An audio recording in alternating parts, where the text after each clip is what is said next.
परमपिता परमात्मा पूर्ण ब्रह्म सारी सृष्टि के रचनहार कुल मालिक कबीर परमेश्वर जी अल्लाहु Akbar great God complete God Kabir परमेश्वर जी की असीम रजा से आप पुण्यात्माएं सत्संग सुनने के लिए उपस्थित हुए। मानव जीवन का मिलना अति दुर्लभ है। पुण्यात्माओं, आध्यात्मिक ज्ञानहीनता के कारण हम अपने मानव शरीर को, इस मानव जीवन को संसारिक कार्यों में ही नष्ट कर जाते हैं, जबकि इस मानव शरीर का एक विशेष कार्य परमात्मा ने बताया आकर के कि मनुष्य जीवन केवल परमात्मा की भक्ति के लिए प्राप्त हुआ है। यदि आप जी परमात्मा की भक्ति करते रहोगे तो आपके सांसारिक कार्य भी उस गॉड पावर से, परमात्मा की शक्ति से आसानी से होते रहेंगे, और जो आप अपने सारा जीवन में नहीं कर सकते, परमात्मा चंद ही वर्षों में कर देता है।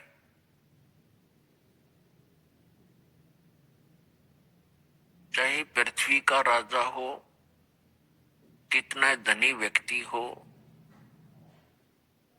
जब वो अपने प्रयत्न से थक लेता है और जहां भी कोशिश करता है उसको उल्टा ही पड़ता है, तब वो भी परमात्मा से ही अर्ज करता है। तो इसलिए परमात्मा कहते हैं, यदि आप जी पहले ही मेरे से संबंधित हो जाओगे, मेरी पावर का कनेक्शन आपको मिल जाएगा, तो आपको फिर सदा वो सुख मिलता ही रहेगा जो परमात्मा देता है। जब हम दुखी होते हैं, परमात्मा की खोज करते हैं। आत्मा को ये पूरा ज्ञान है कि जो सुख भगवान दे सकता है वो इंसान नहीं दे सकता। चाहे राष्ट्रपति से भी आप मेल कर लो, उसकी भी असमर्थता होती है, लेकिन परमात्मा की डिक्शनरी में, परमात्मा के शब्द कोश में असंभव शब्द नहीं है। इसलिए उस परमेश्वर ने आके स्वयं ही यथार्थ ज्ञान बताया है, क्योंकि जब तक भगवान आकर स्वयं ज्ञान नहीं देते, तब तक इस काल भगवान के द्वारा भ्रमित संत, साधु, फकीर, ब्राह्मण, मुल्ला काजी, ये जो भी जिस धर्म का प्रवक्ता है, वो काल प्रेरणा से और अज्ञानता के कारण वो इस काल भगवान की ही महिमा बताता है, जो ना सुख दे सकता है, केवल दुख ही दे सकता है। यदि कोई व्यक्ति आम की महिमा बताकर और बबूल का बीज दे देता है कीकर का, वो गुण तो गा रहा है आम के कि शीतल छाया होती है, कांटे रहित होता है, मीठे फल लगते हैं। आम के गुणों में तो ऐसा ही लिखा है, लेकिन बीज बबूल का बो देने से, बीज देने से वो उसको कांटे ही प्राप्त होते हैं, आम नहीं प्राप्त हो सकते। ठीक इसी प्रकार जितने भी परमात्मा से अपरिचित ऋषि, महर्षि, ब्राह्मण, गुरु, मुल्ला, काजी, पीर हुए हैं, वो चले तो थे आम की खोज में, लेकिन काल प्रेरणा से प्रेरित ये अन्य ऋषि महर्षि मिल जाने से उन्होंने बबूल बोली, किक्कर बीज ली आम के धोखे में। तो पुण्यात्मा वो किक्कर इतनी बीज दी कि इस दास के लिए उन सब कोई साफ करना कठिन हो रहा है। अब हमें उस आम की महिमा का पता चला। अन्य संतों ने जो जानकारी दी, उनका इतिहास, उनका अनुभव, उनके प्रवचन सुने और पढ़े, तो पता चला कि वो गुण तो गाते आम का और बीज बो रखा है बबूल का, तो उनके अनुयायियों को सुख हो ही नहीं सकता। वो पूर्ण परमात्मा की महिमा, सत्य पुरुष, अमर पुरुष, अकाल मूर्त की महिमा सुनाते हैं, लेकिन जो मंत्र है, नाम है, वो बीज है, वो बबूल का दे रखा है, वो काल की साधनाएं कर रहे। तो बबूल बो के आम की इच्छा रखना भी मूर्खता है। आम का बीज बो के और फिर उससे हम आस्था बनाएं कि इसके आम लगेंगे, तो लगेंगे ही लगेंगे। तो यथार्थ भक्ति जो है, सत्य भक्ति, सत्य ज्ञान, वो तो है आम का पेड़। और गलत ज्ञान, गलत साधना, गलत मंत्र, वो है बबूल का बीज। तो दास ने विश्व के सभी ग्रंथों को जाना, समझा और विश्व के सभी वर्तमान के धर्मगुरु प्रवक्ताओं के इतिहास पढ़े, उनका अनुभव देखा। उन्होंने सारा का सारा ज्ञान सदग्रंथों के विपरीत सुना रखे, और जिसका भयंकर परिणाम उनके अनुयायियों को भोगना पड़ रहा है। कोई सुखी नहीं। परमात्मा के लिए निकले थे, जहां से चले थे वहीं खड़े हैं, उल्टे दुख और शुरू हो गए उनको। तो पुण्यात्माओं, जब आपको यथार्थ ज्ञान होगा, तब आपको पता चलेगा कि सचमुच अभी तक तो हम अपना व्यर्थ जीवन कर रहे थे। तो परमात्मा आकर हमें ज्ञान सुनाते हैं कि इस मनुष्य जीवन का जो मूल उद्देश्य है, परमात्मा प्राप्ति, अच्छे काम करना और अपना निर्वाह के लिए भी प्रयत्नशील रहना। और निर्वाह भी भगवान ही दया बख्शेगा तब होगा। वैसे तो जब तक आपको पूर्ण परमात्मा नहीं मिलते, आपको केवल आपका संस्कार ही मिल रहा होता है। संस्कार बनता है पूर्व जन्म के शुभ और अशुभों से। जिनके अशुभ अधिक हैं उनको दुख घने हैं, जिनके शुभ ज्यादा हैं इस किस्मत में, तो उनको सुख मिल रहा है।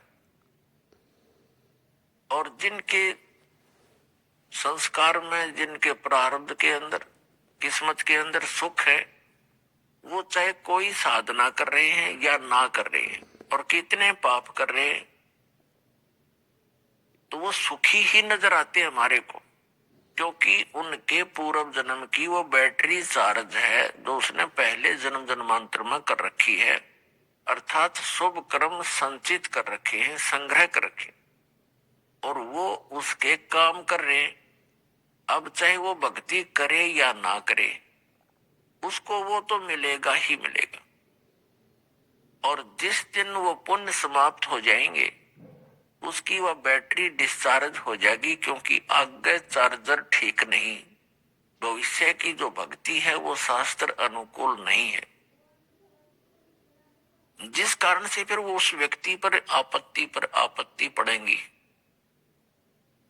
फिर बहुत देर हो चुकी होगी। और जिनके भाग्य में दुख अधिक है, तो वो कितनी कोई सी साधना कर रहा है तो उसको दुख ही प्राप्त हो रहे हैं।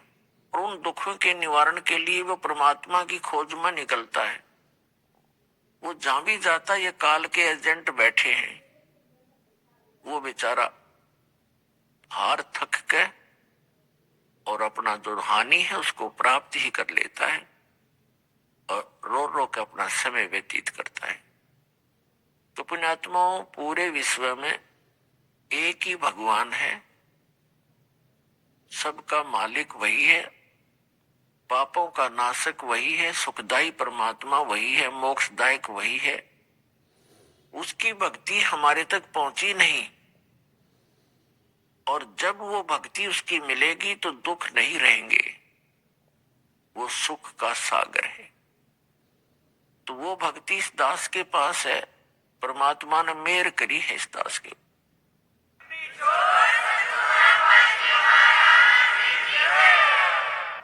और इस काल ने इतने ये अज्ञानी संत छोड़ दिए, ये इस भक्ति का, इस मार्ग का विरोध करने पर तुले हुए हैं, क्योंकि वो जनता के हितैषी नहीं, शत्रु हैं, शुरू से शत्रु का काम कर रहे हैं।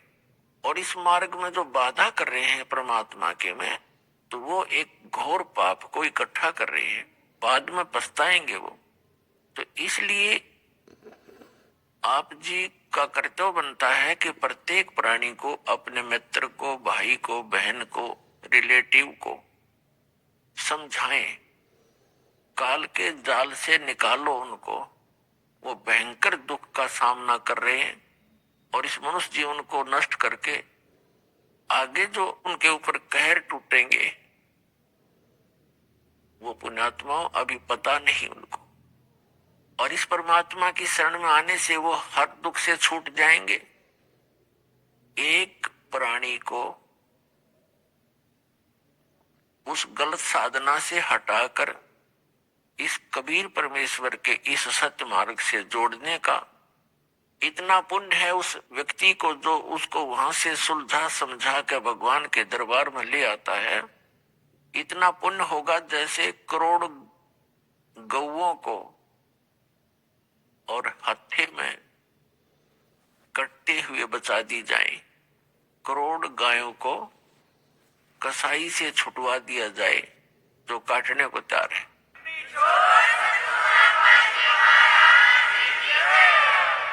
इतना पुण्य होगा उस व्यक्ति को जो एक प्राणी को यहां लाकर जोड़ देगा, क्योंकि उस भोली आत्मा को ज्ञान नहीं, वो फंस गया उन नकलियों के और उनको पूर्ण संत मान करके उनके चिपका हुआ है। पूर्व संस्कार से चाहे उसको कोई लाभ भी हो रहा है तो वो ये सोच रहा है संत की साधना से हो रहा है।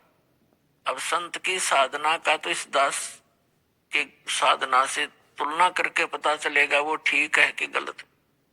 तो सत साधना ना करके गलत साधना करने से उस प्राणी के ऊपर भविष्य में कितने दुख होंगे। कभी पशु बनेगा, कभी पक्षी बनेगा। आप जी को दास ने बहुत बार दिखाया है महावीर जैन जी की जीवनी, उसमें वो 60 करोड़ बार तो गधा बना, 30 करोड़ बार कुत्ता। पशु योनि के भी इतने लगातार दुख भोगने पड़ते। एक कुत्ते के जीवन 60-30 करोड़, हाथी के जीवन 60 करोड़, गधे के जीवन 60 करोड़, और फिर जाकर के कभी कोई मानव शरीर प्राप्त होता है। तो उस पुण्यात्मा को जो यहां आ गया, उसके ये सारे दुख मिट जाएंगे। उसका फिर पुनर्जन्म या तो होगा मनुष्य का ही, और अन्यथा वो सीधा सतलोक चला जाएगा। दो ही बात है।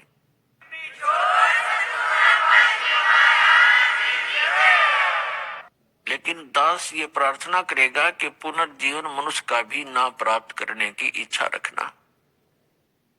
या इच्छा दासी जम की खड़ी रहे दरबार। ये जो इच्छा है ये काल की एक खास नौकरानी है और आपको यहाँ उलझा के रखती है। तो इस इच्छा को मनुष्य जीवन भी पुनः मिले, ये भी इच्छा मत रखना दे, क्योंकि परमात्मा बताते हैं स्वयं आकर के उन्होंने अपनी प्यारी आत्माओं को ज्ञान दिया, जैसा कि उनका विधान है।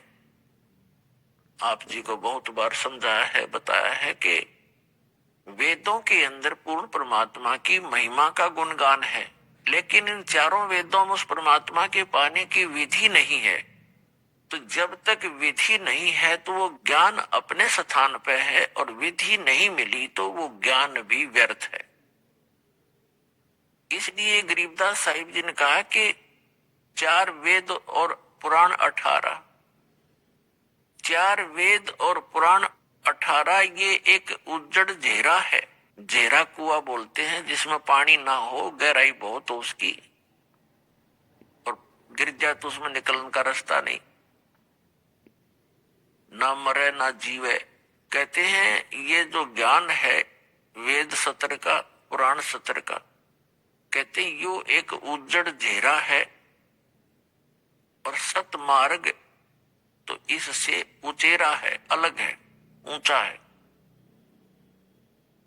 ये उजड़ देरा क्यों बताया? क्योंकि इसमें महिमा तो है परमात्मा की, लेकिन उसके पाने की विधि नहीं है। जैसे कुएं में पड़ गया, किसी ने पता तो कुएं में गिर गया, नशे में गिर गया, और साधन बाहर निकल का है नहीं, तो उस ज्ञान का क्या फायदा कि मैं कुएं में पड़ा हूं। तो साधन साथ हो निकलने का, तो जो परमात्मा ने आकर ज्ञान दिया उसको सूक्ष्म वेद कहते हैं।